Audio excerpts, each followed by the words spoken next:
내 앞에 한 사람이 곧 우주다. 만약 당신이 당신의 노력과 의지로서 원수처럼 지내던 누군가와 결국 관계가 회복되고 용서하고 사랑하게 되었다면 그것은 결코 작은 일이 아니다. 그것은 비단 당신과 그 사람 간의 관계 회복에서 그치는 것이 아니라 당신과 이 우주법계와의 관계가 회복된 것이며 당신 내면 세계가 한층 더 조화롭고 고요한 본성을 회복했음을 의미한다. 당신이 하찮게 생각했던 당신 앞에 있는 바로 그 한 사람은 사실 한 사람의 평범하거나 못난 모습을 띠고 나타난 이 우주법계의 화연이며 부처의 화신이고 그가 바로 이 우주 전체를 대변하는 상징으로서 나타난 것이다.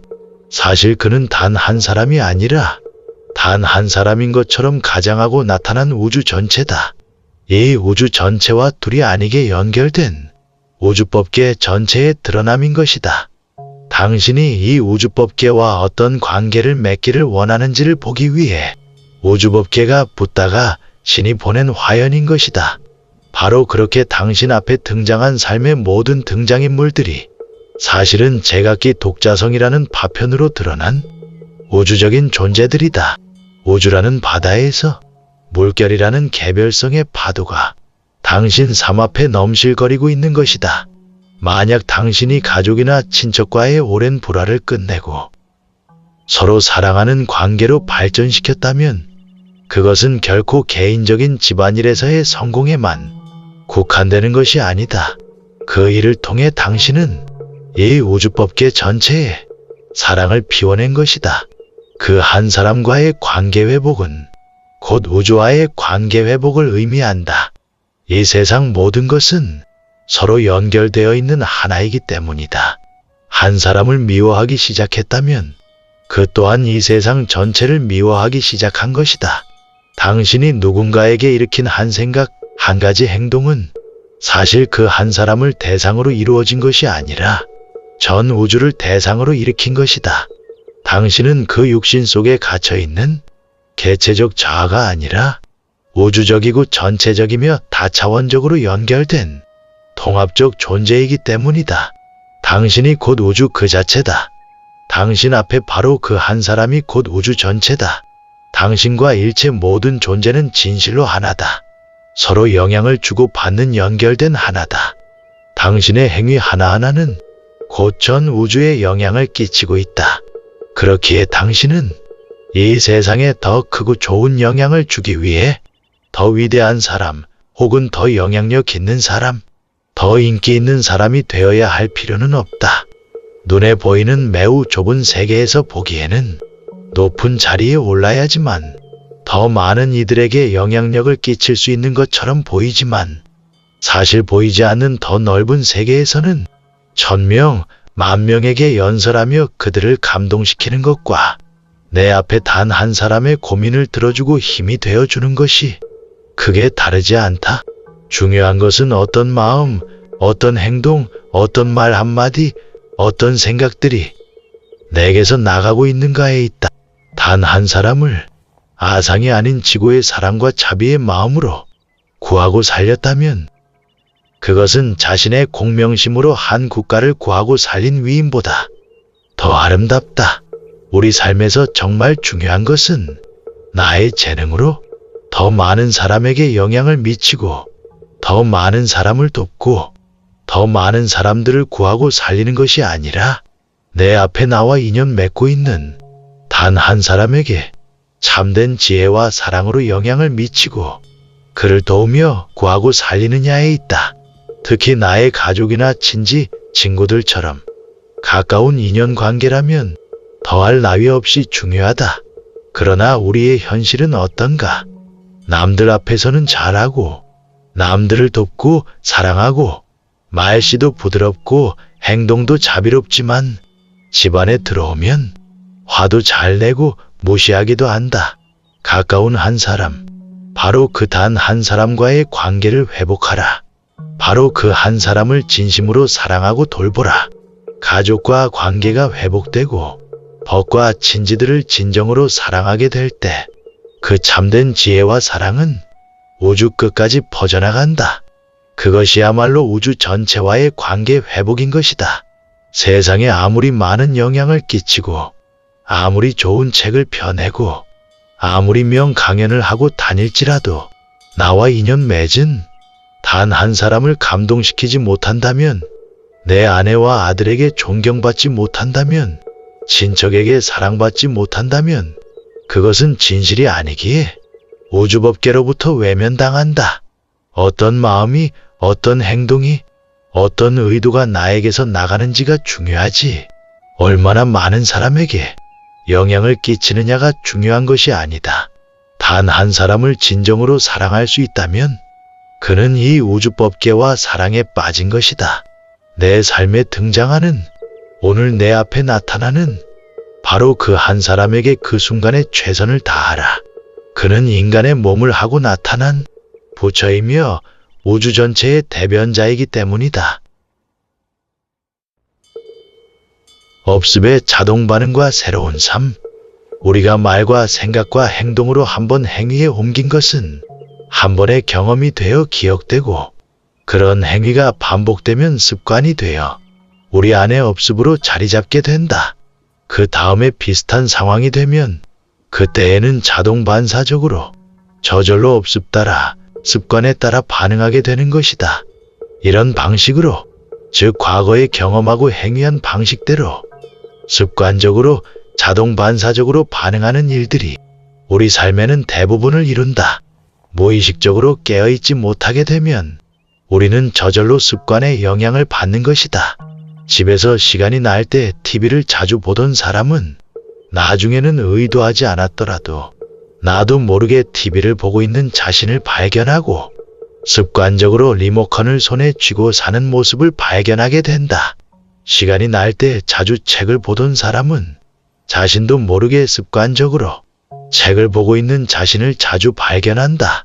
밤에 야식을 먹는 것도 하나의 습관이고, 담배를 피우는 것도, 밥 먹을 때 술을 한 잔씩 마시는 것도 습관이다. 나중에는 정말 먹고 싶지 않더라도, 특별히 술을 마실 이유가 없더라도 그냥 저절로 자동 반사적으로 밤만 되면 먹을 거리를 찾거나 담배나 술을 찾게 되는 것이다. 어떤 사람은 내가 언제 담배에 불을 붙였는지도 잊은 채 정신을 차리고 보면 담배가 입에 가 있다고 말하곤 한다. 이처럼 낡은 습관은 지난 기억의 잔재이며 과거의 낡은 패턴으로 지금 여기라는 생생한 현재를 진보한 것으로 뒤바꿔 놓는다. 지금 이 순간 우리는 과거와 동일하게 행동할 필요는 없다. 똑같이 집에서 쉬는 시간이 주어질 때 왜 늘 하던 대로 TV를 켜야만 하는가? 왜 음식을 보면 자동 반사적으로 술을 마셔야 하는가? 오늘의 현재에는 과거와 다른 패턴으로 지금 이 순간을 경험하고 전혀 새로운 체험으로 바꿀 수도 있다. 지금 이 습관은 과거에 그때의 생각과 의도를 가지고 있을 때 만들어진 것일 뿐이다. 지금은 전혀 다른 현재이고 그때와는 다른 생각과 다른 삶의 목표와 전혀 다른 삶이 새롭게 놓여 있지 않은가? 그렇다면 당연히 대응 방식도 달라져야 한다. 업습대로 자동 반사적으로 대응하게 되어 매일 술을 마시고 담배를 피움으로써 간암이 왔다고 생각해보라. 그 사람은 간암이 왔음에도 불구하고 과거의 낡은 패턴에 사로잡혀 도저히 담배와 술을 끊을 수 없다. 이제는 과거에 건강했던 상황이 아니다. 술을 마시고 담배를 피워도 되는 상황은 지나가고 이제 전혀 다른 현재가 내 앞에 놓여 있다. 그렇다면 마땅히 바꾸어야 하지만 업습에 얽매이고 구속되어 있기 때문에 좀처럼 그 업습을 떨쳐내기 어렵다. 아인슈타인은 문제를 만들어낸 사고 수준에 머물러서는 그 문제를 풀 수 없다는 말을 남겼다. 업습이란 문제를 만들어낸 사고 수준에 머물러 있는 것이다. 삶을 변화시키려고 한다면 새로운 무한한 가능성의 현재를 생생하게 살아가고자 한다면 과거의 업습에서 벗어나야 한다. 내 안에 이러한 상황에서 이렇게 반응하는 나의 업습이 있음을 먼저 직시해야 한다. 같은 상황 속에서 우리는 늘 같은 결정을 하고 같은 반응을 함으로써 전혀 다른 새로운 현재의 경험을 이미 아는 과거에 이미 경험해서 다 안다고 여기는 마음으로 과거의 경험 속에 가두어 둠으로써 새로운 깨달음의 가능성을 덮어버리는 것이다. 학교에서 늘 뒷자리에만 앉는 사람은 나이가 들어서도 콘서트장에서도 강연장에서도 늘 뒷자리 신세를 면치 못한다. 자동 반사적으로 뒷자리를 찾는 것이다. 업습이라는 자동 반사적 반응에서 노연하려면 먼저 매 순간이라는 현실에 내가 어떻게 습관적으로 반응하는지를 지켜보고 관찰하며 알아차려야 한다. 알아차린 뒤에는 또 다른 선택의 가능성, 반응의 가능성이 있음을 살펴보고 그 무한한 가능성에 마음을 열어볼 수 있게 된다. 이것이 습관적인 것인지를 알게 되면 꼭 그 자동 반응만 할 필요가 없으며 그러한 자동 반응은 단지 과거의 의식 수준에서 만들어진 것일 뿐 지금은 전혀 다른 가능성과 다른 반응을 선택할 수 있음을 깨닫게 되는 것이다. 그래서 명상을 시작할 때 기초 작업으로 습관 바꾸기 작업을 해보는 것이 큰 도움이 되곤 한다. 평소 절대 안 하던 것을 한 번쯤 도전해보고 안 보던 책들도 살펴보고 내성적인 사람이 외향적인 행동도 해보고 늘상 가던 길이 아닌 다른 길로도 다녀보고 매일 만나는 사람만이 아닌 전혀 새로운 사람과도 만나보는 것이다. 이렇게 업습을 깨다보면 과거의 의식에 얽매이고 사로잡혀 있던 마음이 활짝 열리면서 또 다른 새로운 무한한 가능성에 눈뜨게 된다. 학창시절 싫어하던 친구를 절대 안 만나려고 하던 습관적 반응을 내려놓고 학창시절 모임에 나갔다가 몰라보게 변한 친구에게 많은 것을 배울 수도 있고 그 자리에서 만난 친구에게 놀라운 사업 아이템을 제안받을 수도 있다. 늘상 하던 일만 하고 해오던 습관대로만 했을 때 절대 만날 수 없었던, 절대 깨달을 수 없었던 수많은 새로운 가능성들이 현실로 드러나게 된다. 실제 연세 드신 어르신들이 새로운 삶의 변화가 잘 찾아오지 않는 이유는 늙어서 그런 일이 없어서가 아니라 삶에 대해 업습에 얽매여 자동 반응만을 보일 뿐 새로운 가능성에 도전해 보지 않고 마음을 열지 못하기 때문이다. 업습을 뛰어넘어 새로운 삶의 마음을 열게 되면 나이가 들어서도 전혀 새로운 가능성의 삶을 눈부시게 살아갈 수 있다. 내가 히말라야에서 만난 70대 어르신의 도전이나 얼마 전 책을 읽다가 갑자기 홀로 배낭여행을 떠난 정년퇴임 한지 10년도 넘은 70이 넘은 할아버지의 도전을 보더라도 그것을 알 수 있다. 자기 자신의 매 순간의 삶을 가만히 관찰해보라. 내가 얼마나 업습에 매여 있는가? 얼마나 자동 반사적인 반응에 익숙해져 있는가? 얼마나 새로운 것에 도전하기를 머뭇거리는가? 늘 하던 대로 할 뿐 변화를 두려워하지는 않는가? 재행무상이라는 이치대로 변화라는 것이야말로 이 우주의 이치이기 때문에 변화하는 세상에서 나 혼자 변하지 않으려 하는 것은 깨달음과 성장을 향해 마음을 닫는 것과 같다. 변화하는 역동성이야말로 우주의 진리이기 때문에 우리는 매 순간 새롭게 태어나고 새롭게 반응하며 과거의 낡은 틀을 늘 새롭게 깨고 새롭고 눈부신 눈으로 삶을 바라볼 수 있어야 한다. 아침에 일어날 때 난생 처음 맞이하는 새벽인 것처럼 처음으로 느끼는 아침 햇살인 것처럼 햇살의 따스함을 느끼게 될 수도 있는 것이다. 매 순간순간 현실에 대응하는 나의 자동 반응을 살펴보고 이것이 업습에 의한 자동 반응임이 밝혀질 때 잠깐 멈춘 뒤 어떤 새로운 가능성이 있을 수 있는지를 살펴보라. 무조건 새로운 선택만이 좋다는 것이 아니라 새로운 가능성에 마음을 열 수 있는 열린 마음이 필요한 것이다. 바로 그때 우리의 깨어남은 빨라진다. 더 빨리 성장하고 성숙하며 과거에 집착하지 않게 되고 새로운 변화에 도전하게 되며 하루하루라는 매 순간순간이라는 현실이 얼마나 놀라운 가능성의 신비인지를 깨닫게 된다. 비교에서 오는 삶의 침체. 삶은 우리가 사는 세상은 행복한 곳일까?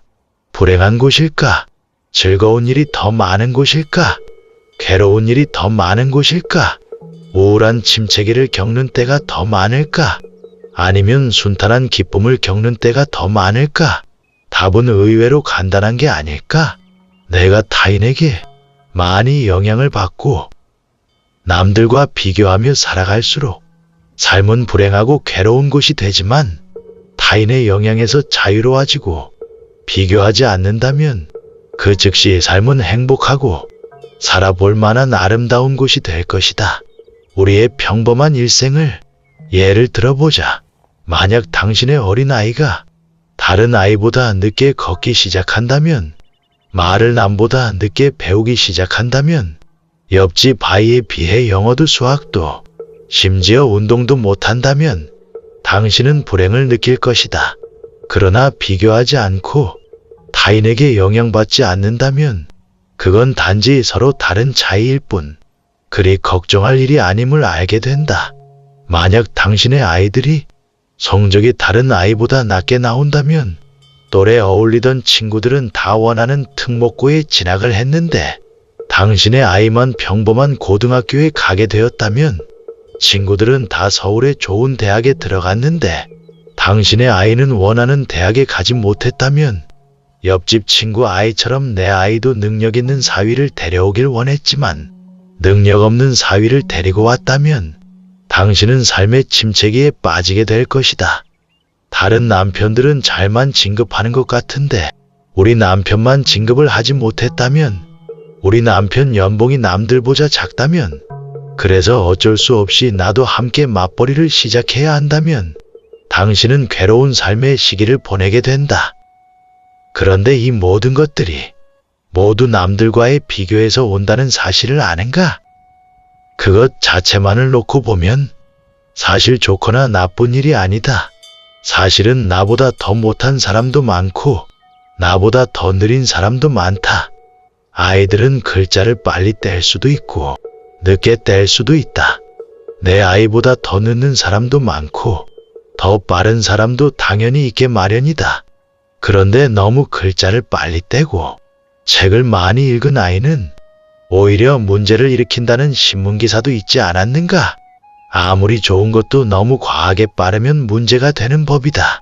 저마다 자기 자신만의 삶의 속도가 있음을 받아들이지 않고 남들과 비교함으로써 조바심 내는 바로 그 마음 때문에 스스로 괴로움을 만들어낸 것은 아닌가? 물론 이 세상이 더 잘하는 사람을 우대하고 지켜주고 박수쳐 주다 보니 거기에 휘둘리지 않기는 어려울 것이다. 그러나 분명한 것은 내 스스로 결정해야 한다는 점이다. 세상 사람들의 논리에 나도 따라감으로써 잘하는 수많은 이들보다 내가 못한 것에 대해 끝까지 괴로워하며 끝없는 삶의 침체기 속에서 빠져나오지 못한 채 삶을 보내겠노라고 결정할 수도 있고, 아니면 세상 사람들의 논리나 시선이나 판단에서 조금 벗어나 조연해져서 나와 내 가족이 걸어가는 우리만의 속도를 인정하고 허용하며 나는 나대로의 삶을 살아가겠노라고 결정할 수도 있는 것이다. 사실 세상 모든 사람들은 더 잘났거나 못나지 않았다. 저마다의 모든 사람은 각자 자기만의 개성과 자기다운 삶의 독자성을 지닌 채 고유의 아름다움을 뽐내며 살아가고 있는 놀라운 신비다.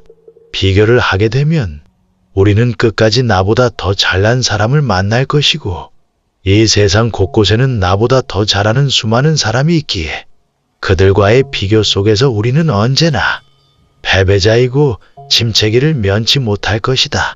심지어 요즘의 부모님들 중에는 내 아이가 국어도 수학도 영어도 피아노도 태권도도 축구도 미술이며 한문도 모두 잘하기를 바라고, 자격증이나 상장도 몇 개씩 있었으면 좋겠고, 심지어 학교에서도 반장을 하기를 바라고, 선생님에게도 사랑받기를 바라고, 친구들 사이에서도 인기 있기를 바라는 것처럼 보이는 분들이 있다. 아니, 그런 사람이 과연 있을까? 만약에 그런 아이가 있다면 그 부모님은 그 아이를 아름답게 키운 것이 아니라 내 방식대로, 내 욕심으로, 폭력적인 방식으로 괴롭혀온 것은 아닐까? 실제로 초등학교 때 부모님의 욕심 때문에 아이를 슈퍼맨으로 키워놓았지만 중고등학교에 들어가서 성적이 최하위로 급락하는 경우를 종종 보게도 된다. 극단적인 비유지만 이것이 모든 비교와 비교 우위를 점하려고 하는 욕심에서 생겨난 일이다. 우리의 삶에서 자유를 찾으려거든, 참된 행복을 찾으려거든, 침체기 없는 즐거움을 찾으려거든 포기해야 할 것들이 있다. 바로 비교하는 마음이다. 비교하는 마음을 내려놓는 순간 침체기 없는 삶이 시작된다. 불행과 괴로움 없는 삶이 열린다. 학벌이 좋은 사람일수록 높은 자리에 오르지 못했을 때 충격은 더욱 크게 마련이다. 나와 비슷했던 많은 사람들은 저 높은 자리에 모두 올라가 있는데 나는 못 올랐다는 자괴감 때문이다. 그런데 사실 이 정도 위치까지 올라갔으면 나보다 못한 사람들도 많이 있음에도 그것은 전혀 위안이 되지 못한다. 비교에서 오는 삶, 남들에게 영향받는 삶의 특징은 언제나 나보다 더 나은 사람들과의 비교 열등에서 오는 자괴감, 남들과의 경쟁에서 뒤처지면 어쩌지 하는 불안감과 두려움들로 언제나 초조하고 안정되지 못한다. 이 세상에는 언제나 나보다 나은 사람, 혹은 어떤 특정 분야에서 나보다 나은 사람은 없을 수가 없기 때문이다. 완전히 다 잘 알 수 있는 사람은 없지 않은가?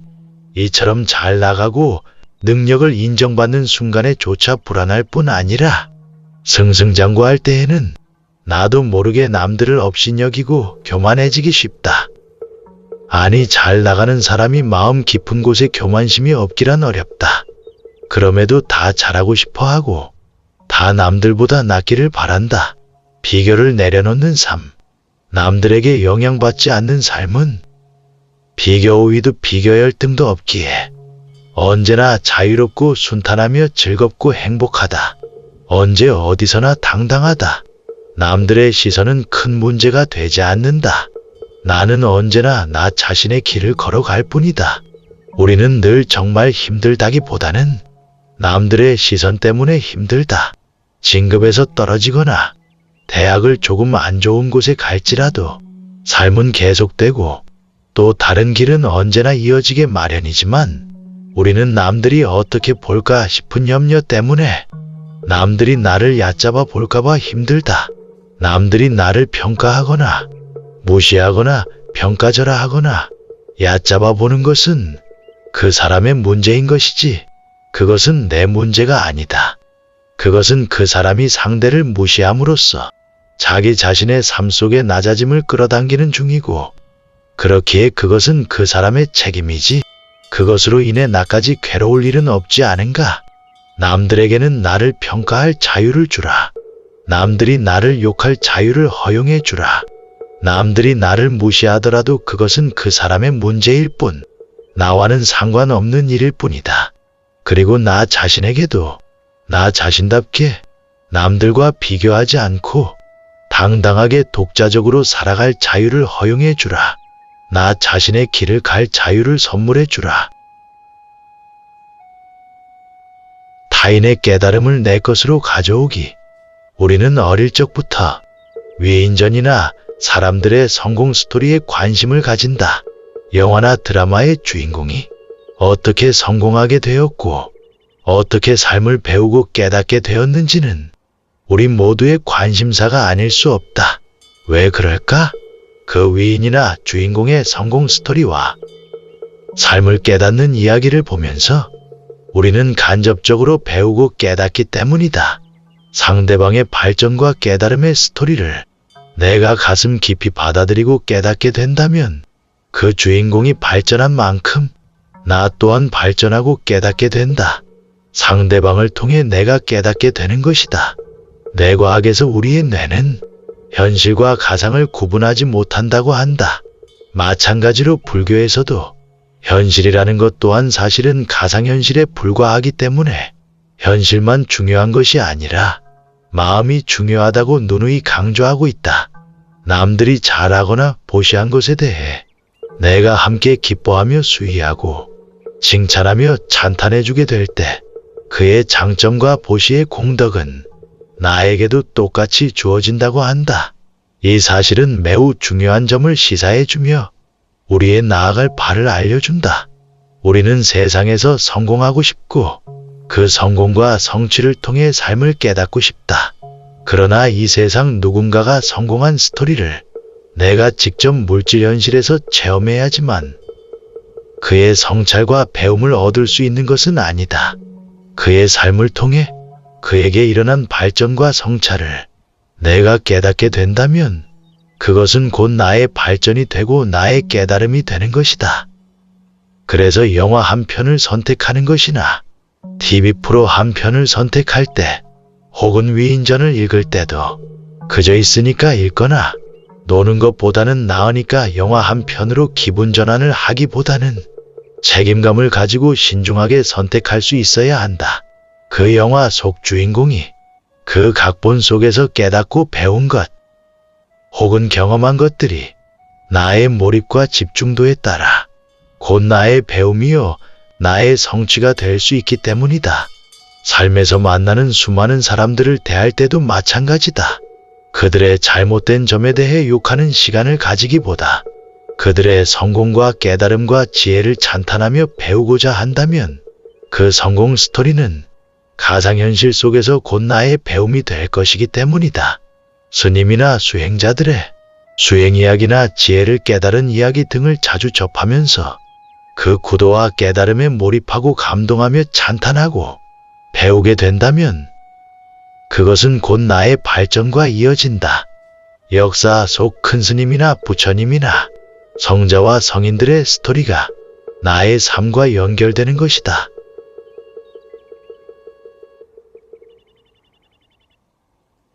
스님의 법문을 듣고 좋았던 내용이나 글귀가 있다면 댓글로 달아주세요. 스님의 지혜를 더 가까이 느낄 수 있을 겁니다. 자신의 통찰을 넓히는데 반드시 도움이 될 겁니다. 감사합니다.